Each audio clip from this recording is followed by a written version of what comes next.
Yeah, welcome to the yard, it's that Birdland sound.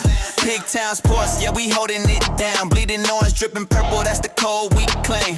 Crab cake, hustle, Old Bay in the veins. From Camden Yards to the air, we all the same. That beat more fire running deep in our veins. From the block to the booth, yeah, we bringing that flame. Pigtown Sports, steady carving the game. Talking stats and facts, we don't cap, we react. Breaking plays, dropping gems, keep it all exact. Ravens on the rise, O's back in their zone. We the next up, Baltimore zone. Yeah, microphone heat when we speak that truth. It's Pigtown Sports, yeah, we speak for the youth. Yeah. Grab a crab cake plate, pour that natty bowl. When the mics turn on, man, you already know we the best up and coming Orioles podcast today. Spitting stats and facts with that Obey flame. From the block to the booth, we don't play no games. Pigtown Sports, remember the name. Woo! What's going on, everybody? Excuse my voice tonight. I'm sick. My kids, you know how the kids are. They get you sick. They're recovered in a day or whatever, and you're just down for the count for a couple days. So excuse the voice tonight. We're going to try and get through this because we have some exciting news. The Orioles went out and spent some money, and they spent it on a closer. So we're kind of excited about that, and we're going to talk about it. 1 second, though. So we'll see. We want to kick it off here with Ryan Helsley. Go ahead and sign with the Baltimore Orioles here. 2-year, 24. No. What did I say this right? 2-year, $28 million. Sorry about that. So $14 million a year annual contract here. So since 2015, only 14 relief pitchers have signed for more than $14 million a season. So, as many of us wanted, the Baltimore Orioles went out and spent some money. Now, of those 14 total guys, let me see here. 1, 2, 3, 4, 5, 6, 7, 8, 9. Only 10 of them went for more than 2 years.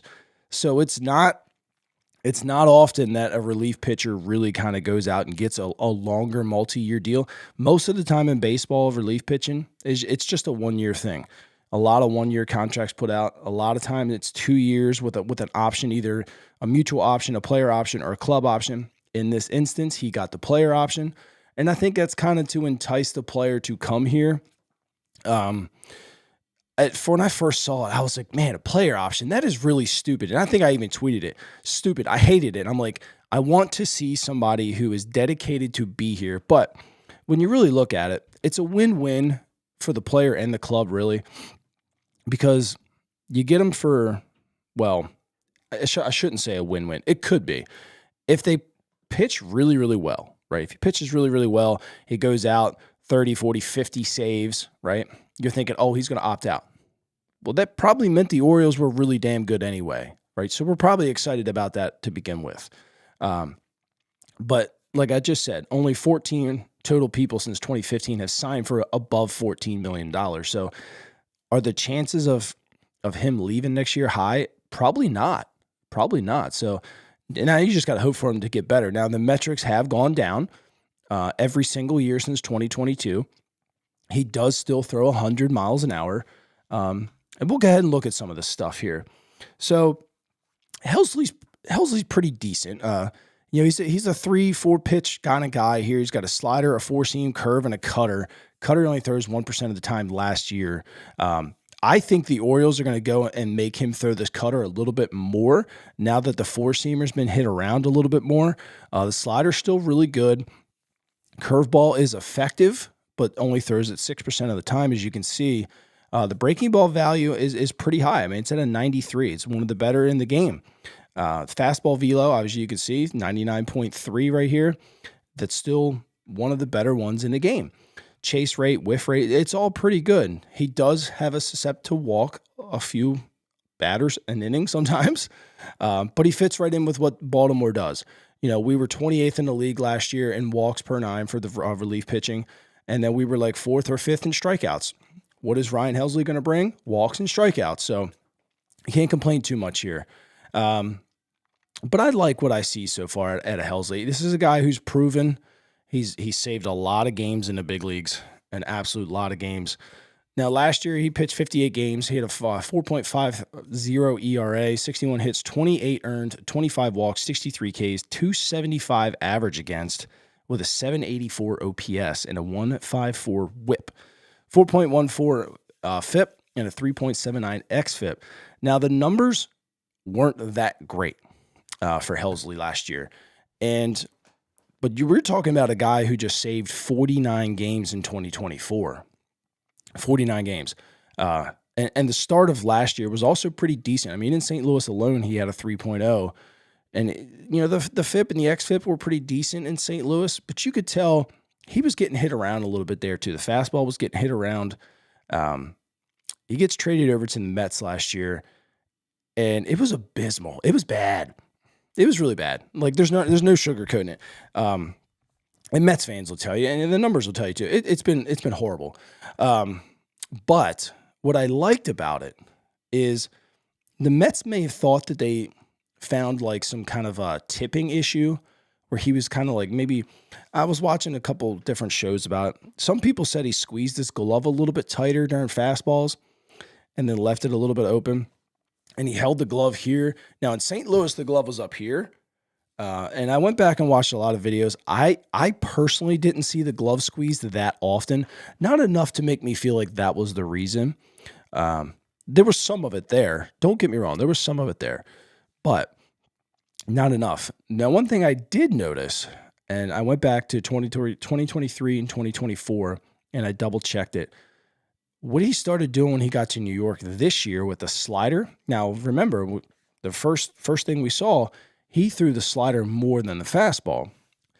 So what I saw, just in New York only, was his back leg would actually tick. Like, he would actually bend the knee a little bit before he started his delivery, only on the slider. Now, I'm going to tell you right now, I wasn't a great minor league hitter, but I picked up on that. Imagine what elite major league hitters are picking up on. If they see that, whether it be the glove or the leg, you're getting hit all over. I mean, you got these guys that are going back to the dugouts with these iPads, and they're immediately looking at what we look at days later. You know, like, so they know real time what you're doing. And they've already studied you prior too. I mean, they've got 7 hitting coaches out there that are already breaking this kind of stuff down. They have people in the front office that are kind of just as crazy about all this as me, and they're breaking this stuff down. So these little things here, if big league hitters are picking that up, they're going to annihilate you, whether you throw 100 miles an hour or not. And I feel like that it is what happened. Now, one thing I did notice too, and you know, this guy in the past had a dominant fastball, and I'm not saying that it's still not. He throws 100 miles an hour. Let's be honest here. But it does fluctuate between 97 to 101. But it just seemed like from like 22, 23, and even 24, he dominated people with that fastball. Now, he put you away. And then it started to really trickle off. And I kind of want to touch on it here. So look, 2022, he had a 150 average against it. 23, a 224. 24, a 276. And last year, a 422 average against his fastball. Now look at the K rates, 32%, 22%, 10%. Dude had 49 saves with a 10% K rate on his fastball. Sorry. And then 14.9%. Now look at the arm angle changes at the bottom here.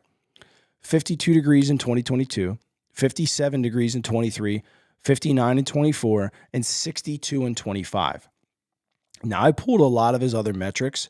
You know, the ball was still running the same. You know, glove side, arm side, it didn't matter. They were within 0.8 of an inch. So I would consider that the same. The velocity was still the same. The release points got a little different because of the arm angle changes. But the runs and stuff like that, they were all the same. Why would he be changing his arm angle all these years? And why has nobody gone back? Now, it's very easy to just be like, oh, we'll just fix this. You know, it's very easy to say that. But St. Louis is a damn good organization. And they really get pitchers. They get a lot out of their pitchers, right? They pick up on this kind of stuff. Now, one of two things. Somehow this was missed, doubt it, or this was planned. And why would it be planned? Maybe to prevent an injury, something like that. Those are things I don't know, right? But those are the questions that we have to kind of ask. But can you go back and fix this? British Raven, I see that. I'm sorry. My kids did something while I was not in here earlier, and they screwed with my lights, and I couldn't get it back to go to the standard orange, but I'm sure they're going to be pretty distracting the whole time, so I apologize. But yeah, I mean, you would think, oh, let's just go back to the arm angle he had in 22 or at least 23 and see if we can get those K rates and that average to go back down. But here's the funny part, right? Here's the slider. Look at the numbers, 22, 23, 24, 25. It's still exceptional. Now, the K rates have gone down, but it's still an exceptional average against. But look at the arm angles. He's followed suit. So it's not just the fastball that he's changing on, but his other pitches are still just as dominant. So it's easy to be like, oh, let's just change it back. But it was effective for other pitches. Now, that leads me to think is they've made these changes to keep him healthy. And is he going to continue to deteriorate on top of this change? I don't think so, because I mean, let's look at what Drew French has kind of done with some of the guys that have come in recently, so 24 and 25 a little bit. When guys get here, and even the hitting coaches, I'll even give them a little credit too. They seem to kind of go back to what worked for these guys prior. And I think they're going to find a common ground here. I think they're probably going to realize that, okay, 60, 61, 62 degree arm angle for him is probably not ideal. If we can change this back to a 58, right, not go overboard, 58, 59, and kind of get a little bit more run on the ball and get the K rate back up a little bit, I think they'll be completely happy with that. Completely happy with that. But, I mean, it'd be easy for me to sit here and kind of BS you guys and be like, yeah, this is easily fixable. It just changes arm angle. I think it's a lot deeper than that. I was looking at like maybe where he lined up on the mound and stuff like that, what was different there. And he stayed in the same spot pretty much since 2022. I looked at, how low he would sink when he would, break his hands and go through his delivery. Everything's been the same. The only difference has been the arm angle. He's just constantly got up higher and higher every year. I would say maybe in 22, he kind of fell off a little bit to where the arm angle might have been the same, but his body was kind of more distorted as he was pitching. And obviously, as you get a little bit older, you can't bend like that anymore. But I don't really even think that's the case. But yeah, he's a guy that he throws 100 miles an hour. He's going to walk some guys. He's just like Felix. He's going to make you sit on the edge of your seat a little bit. He's going to provide you some electric stuff at times. He will walk one or two guys in an inning at times as well, and then strike out the side too. He's going to give up some duck fart hits, which is where we really need to kind of back him up on, is getting a solid defense out there. Last year's defense would have not played well with him. And look at the Mets. The Mets defense, not very good. And when he got over to the Mets, little stupid stuff happened all the time. So what can you get out of him? And is this a good move for the Orioles? Yeah. One, people wanted to spend money. We spent money. Spent a good amount of money. He fills a hole. I would still like to bring in a couple more competition, I guess you could say, for the eighth inning. But him and Helsley and Kittredge, they're used to already working together. From 23 and 24, like when they came out of the bullpen, it was shut down. Like those guys are used to going back to back, and they did it a lot. I didn't have time to pull up the exact amount of numbers, but it's already kind of like a relationship there that they're kind of used to each other. And, I could see them, what do they want to do at setup? Do you want to rely on Kittredge? Not sure. I want to get to a point where you don't have to throw Helsley out there 3 nights in a row because you don't have anybody else. I want to get it to where you have like Kittredge, and I'm just spitballing names here. Luke Weaver, Sir Anthony Dominguez, and then you got Helsley. And then if Cano reforms himself, whatever, add him in the mix. Give yourself options. You know what I mean? So that's what I expect to see. I'm happy that they're jumping on a little bit early. I mean, you got to think about how long we had to wait last year. And I shouldn't even say, because it wasn't too long, but they were really early in the winter meetings, going to get Gary Sanchez and Tyler O'Neill. But they've come on and already made a trade. So they acquired the outfield bat they wanted. They made a trade reacquiring Andrew Kittredge to kind of shore up the bullpen a little bit, which there's still a lot of work there to do, but that was a trade. You bring in Ryan Helsley, which covers your your closer position. Why am I saying corner? Like I'm thinking football or something stupid here. Is there still work to do? Yeah, obviously with starting pitching and whatnot, and still some more of the bullpen, but they've checked some boxes off going into the winter meetings where they don't have to worry about that while they're already there. So now their focus primarily should be on Pete Alonso. I know Boston's kind of hot and heavy on him a little bit. I've heard some rumors about Kyle Schwarber. I've heard some rumors about Bo Bichette. These are guys you just bring them in, you find a way to make it work, and then you go into the meetings and you only have to worry about one big bat out of some pretty good options, and then some starting pitching. Now, has some starting pitching already fallen off the board? Yeah, but there's still some good ones left. I haven't completely made my mind up on Framber Valdez just yet. I've been digging into him a good bit today when I had time. I like the guy. Obviously, he goes deep into games, and I think he obviously would help the ball club. I haven't had a chance to dive completely into Ranger Suarez just yet.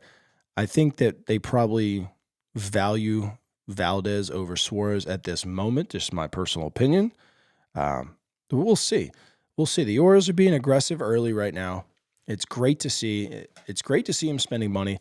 Look, I don't think we can say the Orioles are not spending money anymore. I mean, we're looking at 2 off seasons already, and they brought back Kittredge in. What is he getting, $9 million or something? You got Taylor Ward, who's getting 13. We're going to project $13 million in arbitration, and now you sign this guy for $28 million. Now, like I said, I think this is definitely a 2-year deal. Whether he plays good or not, getting above $14 million is going to be extremely hard. He's going to probably have to save between 40 and 45 saves to get above $14 million a year. Now, if he does that, again, that's great for the Orioles in 2026. Outstanding. It's a win for them, and as long as he performs well, obviously. But if he doesn't, you know what? You were aggressive. You got the guy you wanted. You get the contract you wanted, and you tried. So cool. The last 2 years, you gave Kimbrel, $13 million. You gave Tyler O'Neill a good amount of money.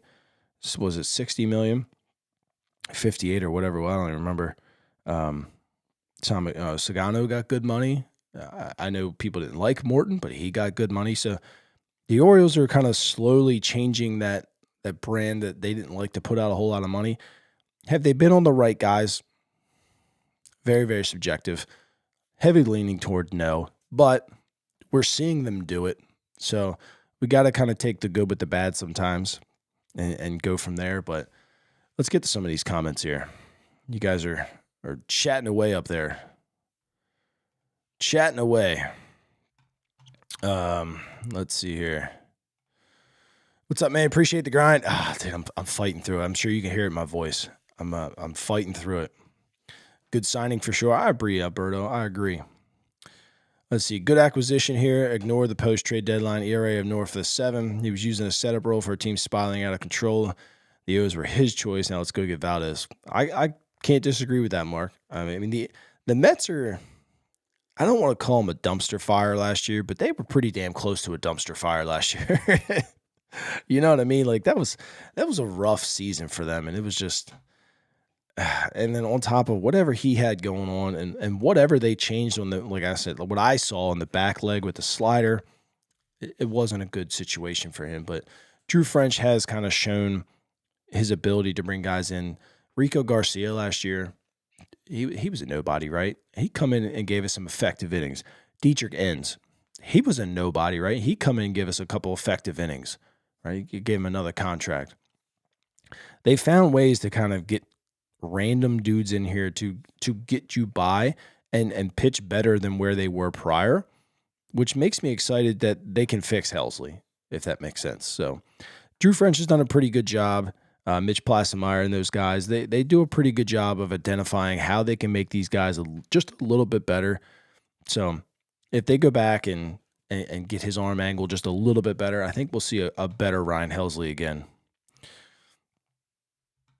It feels like I went for the cheaper option. I really don't know. I mean, like I said, 14 total guys since 2015. So we're talking about 10 years, and only 14 guys have ever signed for more than $14 million a year. So can you really call that a cheaper option?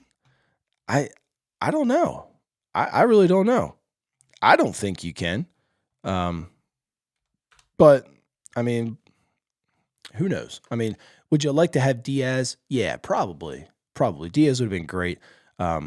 Iglesias got 14 and a half, I think it was, for 1 year.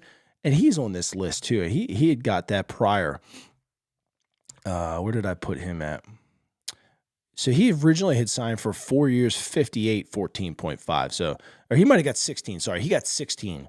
So we can add him to the list. There's 15 total guys. So he got 2 of them.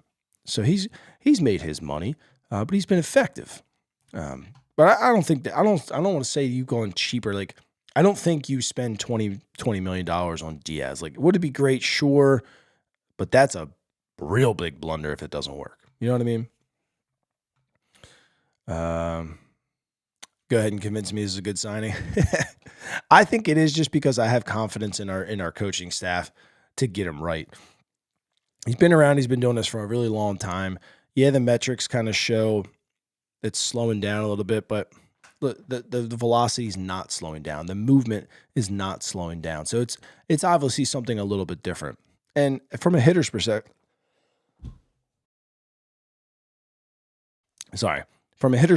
like me, the longer you can see the ball, the easier it is to pick up the grip. You know what I mean? So them moving it down just a little bit might make all the difference in the world. Sorry, guys. Fighting through it here for you. Not feeling great, though. Have I heard any more on Alonso? It's been pretty quiet on the front. I know Boston's hot and heavy on him. I'd love to have him here. I think he's the absolute perfect fit, but we all know how that goes. See, Ryan had Kitchers as a setup man. We broke the Cardinals' single saves record, and he finished 9th in the NL Cy Young. I know, yeah. So I don't know if Kitchers gets used as a setup man at this point. At least every day. Can he? Yes. But we want to bring in some more competition. We would like to probably ideally have 3 to 5 guys that could get you from the 7th inning on, which would be great. 3 obviously being on the low end, 5 would be on the high end, which would be great. You know, you're not just throwing the same 3 guys out there all the time and just really gassing them by June, July. So that's what I'm hoping for. You had heard he was tipping pitches with the Mets. Yeah, I had watched a couple of the things, so I saw what I saw, and some other people saw what they saw. So imagine, look, if a couple of people sitting around a camera and just watching some video are seeing it, you know, big league hitters are seeing it. So something was a little off with his delivery, and he got tattooed last year. I'm not going to sugarcoat. He got a little tattooed with the fastball, but the off-speed stuff still really good, and I think they built off of that. I wouldn't be shocked to see him reincorporate his cutter a little bit more. He throws the cutter about 96. Maybe the Orioles go that route. I don't know. The fastball is dead flat. We'll see what kind of changes they make. I took a Tylenol, man. Tylenol, cold and flu season. I don't even know what the hell it was. It ain't working. I took it like 35 minutes ago. It ain't working yet. I'm struggling right now. Only thing I don't like is the opt-out, because we can't expect Batista to come back up. I don't think he opts out. I really don't. I'm pretty sure this is a 2-year deal. It's a good deal, so I'm impressed by it. They went out and they spent their money like we asked them to do. You digging the setup? I appreciate it, brother. Jabo asks, can we fix him? we have fixed several arms over the years, bullpen arms, I should say. And they did fix Morton last year after he was horrible for a bit. Can they fix him? Yeah. It could it take a little bit? Maybe. But another thing that I really like about this, we're on November 29th. The meetings are usually mid-December, and then you've got, the holidays and whatnot, and then January. So usually you get about a month or so before these guys start reporting down to kind of meet with your coaches virtually and go over some things that you want to go over. Well, now the Orioles essentially have a month and a half, maybe two, for them to dive in on Ryan Helsley and see what they think that they could fix with him or what they want him to work on rather than just 1 month. Just get a little bit more time signing him this early. This is what I like about it. It's a big deal that Mike Elias went out and did this early because it gives everyone time to just say, let's dive in, see what we think we need to fix with him, see what he used to do and why was it effective, and how can we get back to that point, present it to him. It's likely going to be over a Zoom call or something. They'll probably send him some slides or whatnot, some video, what they see, what they want him to fix. It just gives him more time to work on things prior to getting down to spring training. And then they can see it live and stuff like that. And then everybody works on it together. So to get out early on ahead of this is the big deal here. The big deal. Lights in the background capturing your attention. I apologize. Like I said, my kids were messing with it. Let's see. What else we got here? What was his whip? I haven't looked at the whip lately. Oh, Sean says 1.137 career. He does start to walk guys a little bit more, but that's kind of be expected when you start to throw the ball that hard and get a little bit older. Let's see. Joe, thank you so much for the 1 month of membership. Boom, my man, putting in work tonight. We trying to grind through being sick. I'm blinded by the lights. I apologize. I'll have it fixed before next video. I promise. His whip has gone up every year since 2020. I think that's more of a baseball thing than just him. You could probably find only a select handful of guys, maybe 10 a year, where their whips don't go up anymore. The game has changed. People want to throw as hard as they can. I think mechanics are kind of out the window right now. With 2 high-end relievers brought in already, if they bring in another high-leverage reliever, how critical is that guy to be a lefty? I don't think it has to be critical. Typically when you bring a lefty in, you can use them in certain leverage spots, but they don't have to be the guy that you turn to. Most of the hitters are right-handed anyway. So just have that guy. Just get a little bit better than Keegan Aiken. Keegan's good at times. I think you want something just a little bit more consistent, get a little bit better than that if you're going to use him in leverage situations. All right. Ryan, thank you so much for becoming a member, dude. I appreciate that. That gets me up to like 12 or whatever. If you guys are interested in that kind of stuff, man, I truly appreciate every one of you that showed me interest in my videos and support and whatnot. So just thank you all again, even just for being here, liking the lives and stuff like that and just watching. I truly appreciate all of you. Let's see what we got here. Y'all are talking about ham and turkey over here. I've had ham and turkey for the last 2 or 3 days. I feel like I mentioned Luke Weaver's name every stream. Would it be such a good signing? Imagine if they got Taylor Rogers. Yeah, Sean Whipple really likes Taylor Rogers a lot. I'm going to probably dive into him here shortly. Obviously, I think every team in baseball probably likes him. He's got some really good stuff. He's got a funky delivery. Definitely gets him in a position to kind of throw some odd things at you if you would go from Kitchers in the 7th to Rogers in the 8th and then Helsley in the 9th. Just 3 different arm angles, 3 different velocities and stuff. It's all different. I would love that kind of setup. Don't shut the door on Sir Anthony Dominguez. I still think he's got some pretty good stuff. He's going to be cheaper than some of these guys, but that's not necessarily a bad thing because he has effective stuff, and we saw the splitter get better last year and whatnot. So I'm excited to possibly bring him back too. If you had a Taylor Rogers or Luke Weaver and a Dominguez and a Kittredge and a Helsley, I think we're in a really good spot. The bullpen There's still a couple other spots that I would probably try to upgrade, but that's just me. I know they can't just cut everybody, but there's some spots that I would like to upgrade just to have a really stout bullpen. Hitting the casino Tuesday for your 21st birthday, gambling your life savings away. Just kidding. Well, Christian, happy early birthday, 21. It's a big time of your life. You're probably going to wake up, your knees are going to start hurting. Just kidding. But happy birthday early. If we don't catch around on Tuesday, let's see. O'Neal was 49.5. Okay, cool. I think they're focused on pitching right now, starting maybe a reliever like Dominguez rather than a hitter. As much as I love Pete, I don't want to give Mayo a shot. I think they're okay giving Mayo a shot, but I think they want the proven bat right now. They're in a spot where they don't have time to wait and pray anymore.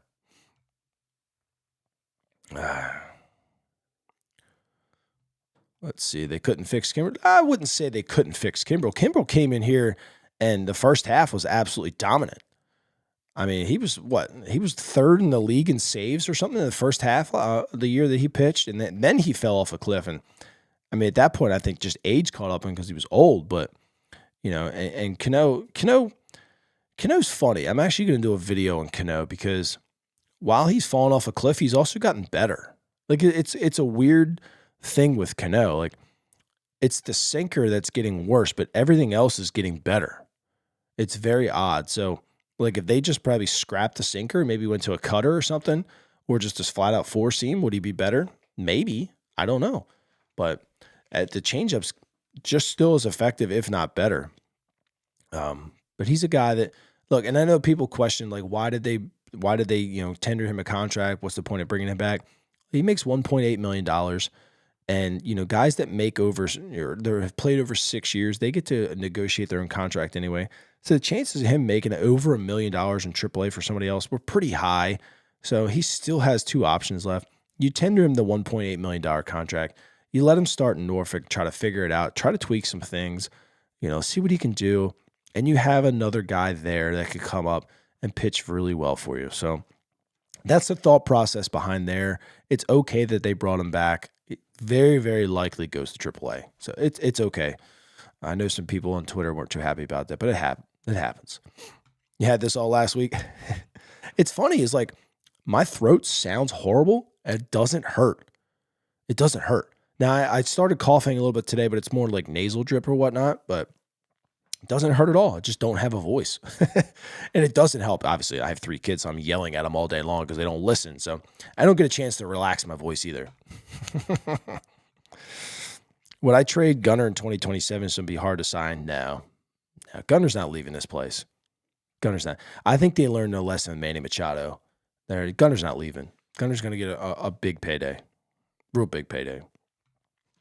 These are just the metrics. Can we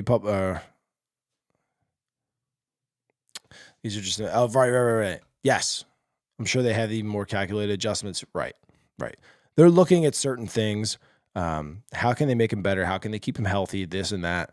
You and I can only look at Baseball Savant and see what's changed. So they're looking at video breakdown, and they have like things that like will stretch across the screen and look at your angles and stuff like that, and how much pressure that you were pushing off the rubber, like all sorts of crazy stuff that the public will never see. It's incredible what they get at their disposal over there. What do you think Dominguez will cost? I've heard the Mets are Framber for 6 for $200. Is that realistic? I mean, his market value was $199, I think, 6 for $199. So yeah, it's pretty realistic. I was thinking 6 for $215 here, which I think it's about normal nowadays. You're paying 6 years for a starter, and you're hoping for 4. Right. I don't think teams have gotten to the point where they don't care about the last 2 or 3 years of the contract anymore. It's a what can you do for me now league. And I mean, look at Max Fried and Rondon and even Dylan Cease. Like they don't care. The Blue Jays and the Yankees, if they win a World Series in the next 4 years, they don't care what happens the last 3. They don't. Because one, they've made their money back on that contract anyway. It literally doesn't matter anymore. They could just cut you.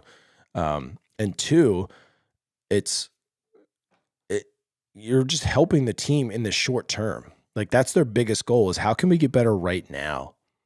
Like they don't care about 2030. They really don't. It's, can I win a World Series in 27 or 28? Does Dylan Cease get me back to the playoffs in 29 and 30? Yes. What happens in 31? Whatever. Don't care. Don't care. We could probably cut him. You know, we've made our money back. We can cut him. It's simple things like that. And the Orioles need, I think, to start getting into that realm. Would 6 years be a lot for Framber? Yeah. If you get 3-4 really dominant years out of him, and if we win a World Series, do we really care? Like really, do we really care those last 2 years if we had to pay him $34 million a year or something like that? No. I mean, we paid Chris Davis a lot of money to not play. Why would it matter if we had to pay a pitcher who helped us win a World Series a lot of money to not play?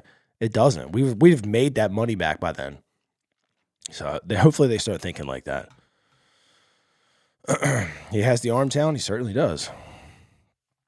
Thoughts on Bradish being the ace? I'd love to have Wells as a setup man. So Wells gives up too much home runs, to be honest with you. But he's a guy I think he's going to fight for a back-end bullpen job with probably Kittredge between that 6th and 7th inning. But Bradish, I don't think there's too many thoughts on it. I have a lot of people pencil in Pablo Lopez and stuff like that over Bradish. Bradish is the ace. He is the ace. He is one of the best pitchers in the American League. And we're going to see it again this year. He is better than Trevor Rogers. Kyle Bradish is the ace.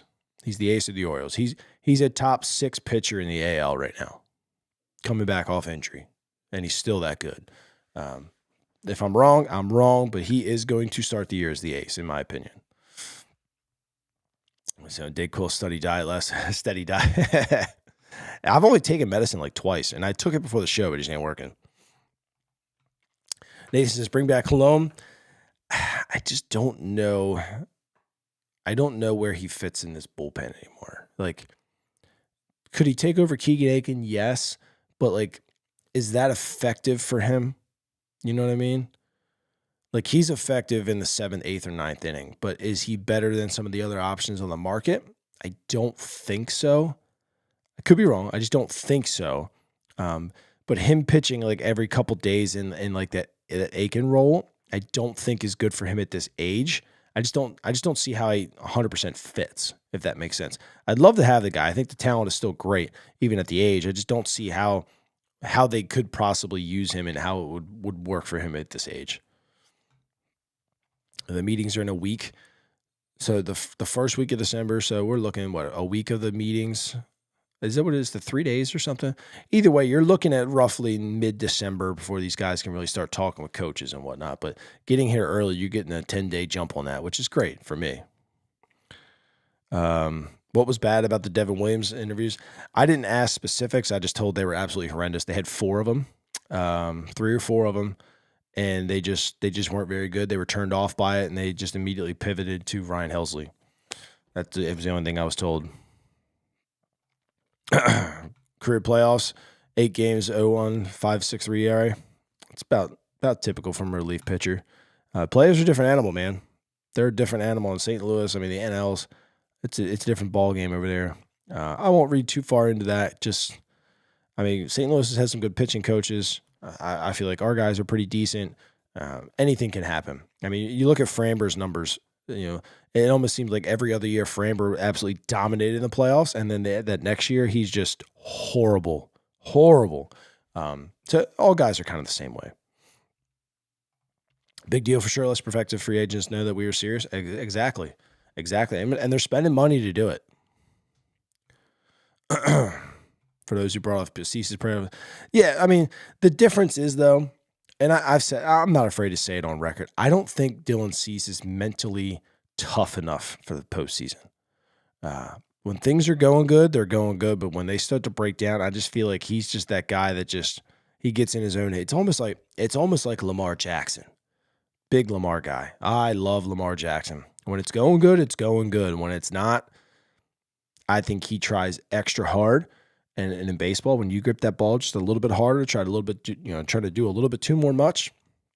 That didn't make sense, but I'm going to blame that on the sickness there. When you try to start doing too much, you basically, the ball flattens out and you start to get hit around a little bit. So I think you could probably compare Cease to Lamar. We all know the talent's there for both of them. It's just how do they handle it when everything starts to kind of crumble around them a little bit and the stage gets a little brighter. Both of them have the talent to overcome that. We just need to see it happen. Will the replay breakdown be on YouTube? Yeah. Yeah, I think so. Maybe. I got hit with copyright.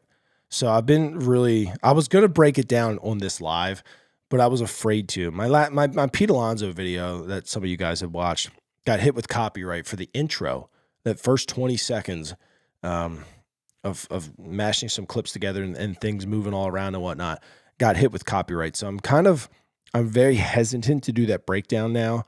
And I left the Alonso video up because to me it was more important for people to see that and gain the traction and the trust of the fans and gain some subs than it was to be just, to get a couple dollars off the video.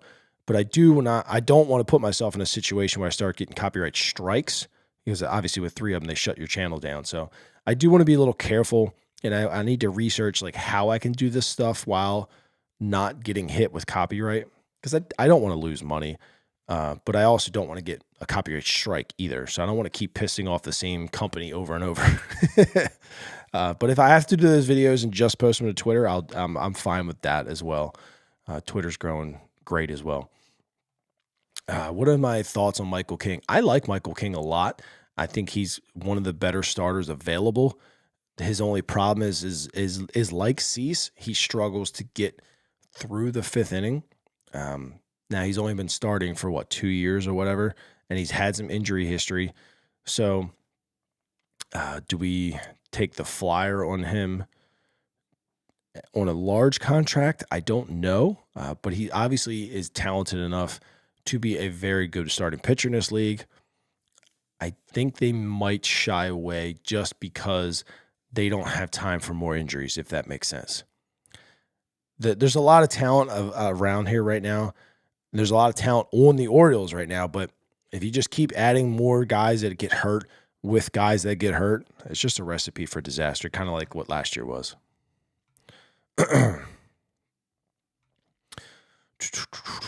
What do I think about Stroud? Stroud showed me a lot. Rico Garcia, I think, can give you some okay innings. Do I want to keep him? No. Stroud, I'm okay giving him a chance. I saw enough, but obviously I saw some stuff that really needed to be worked on too. But being a rookie, I wasn't too hard on about it. But the fastball was great. His fastball is good. Levi Wells' fastball is good, so that's another minor league guy that they could pull up and get some innings from this year, which I think they're probably going to do. So remember that name, Levi Wells. Talented fastball. Very good slider. So they've got some guys that they could use. Stroud, I would probably try to hang on to, but if you don't, he's still got options. So it's not like you have to cut him, which is great. I do think Stroud makes the opening day roster, though, because it gives them that flexibility to move guys in and out based on usage and whatnot. Now, I think it was 2024 when the whole bullpen didn't have an option left, and it was a disaster. And I don't think they want to put themselves in that situation again. So I could definitely see Stroud making the roster because of that.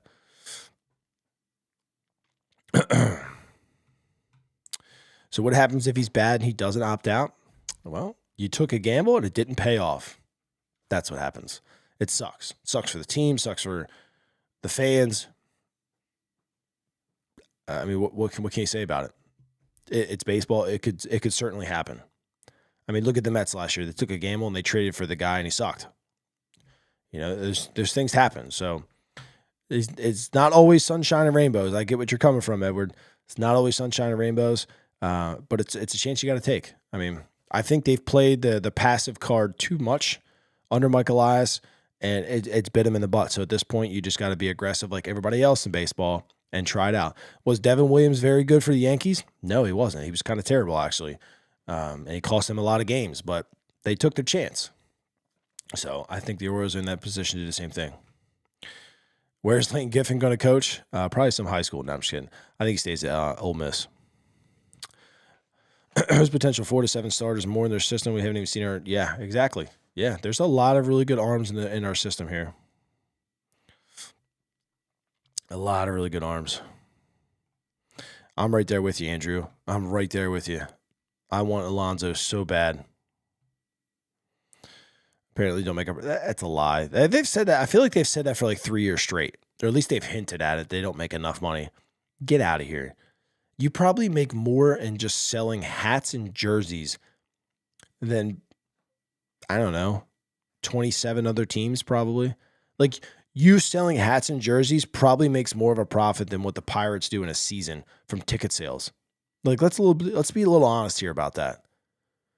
They sell a lot of crap globally. So for him to say that was kind of like was he looking for attention? It definitely wasn't true. It's not true. I don't know. That struck me the wrong way. I'm sure it struck their own fans the wrong way too, you know? I like Tyler Wells.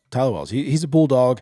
Definitely going to give us some good innings this year from some point in the pitching rotation itself, whether that be starting or relief. He's going to give us some help somewhere. Massive upgrades on the right side of the offense. Yeah, either one of those guys are going to help.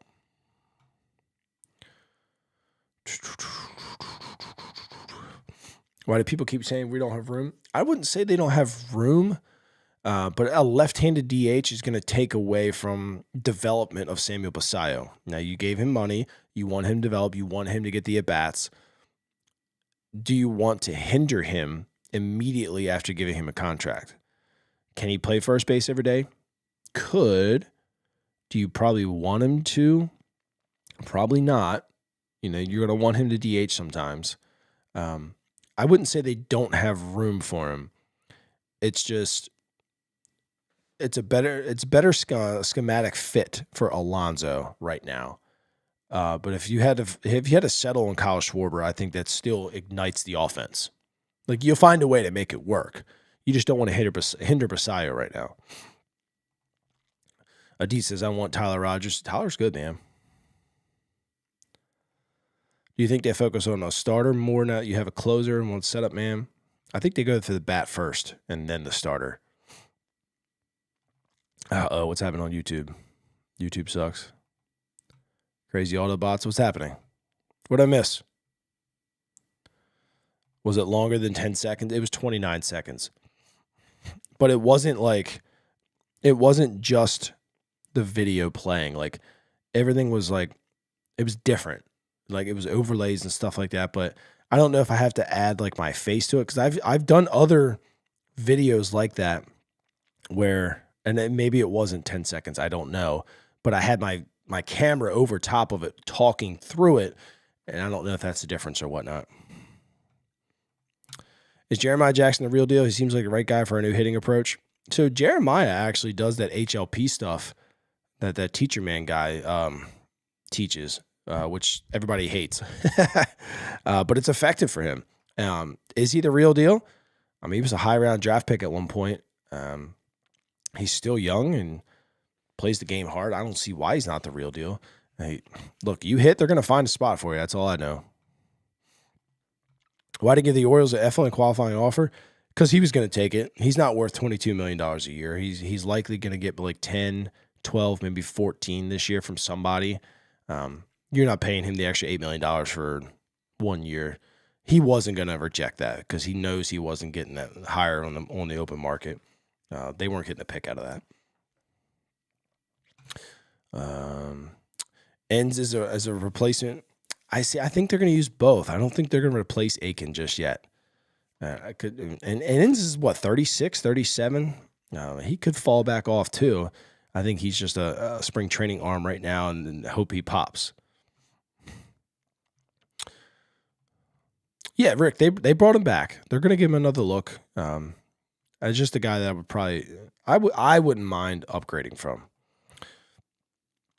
Zach asks, is trading Cowser a bad idea? I don't think so. If you get the right return for it, you get a good starting pitcher out of it. No, you don't have a center fielder at all. But is it a bad idea? No. Thoughts on Gallen? Gallen's okay. He would fit here, but he would be like a 4 or 5, and I think you need to aim higher for that. Now, if Zach Allen's sitting around like in the middle of spring training, bring him in. Bring him in for some competition. Brad feels the right mindset to be our leadoff. I agree with that. He's got some stuff to work on, but I do agree with that.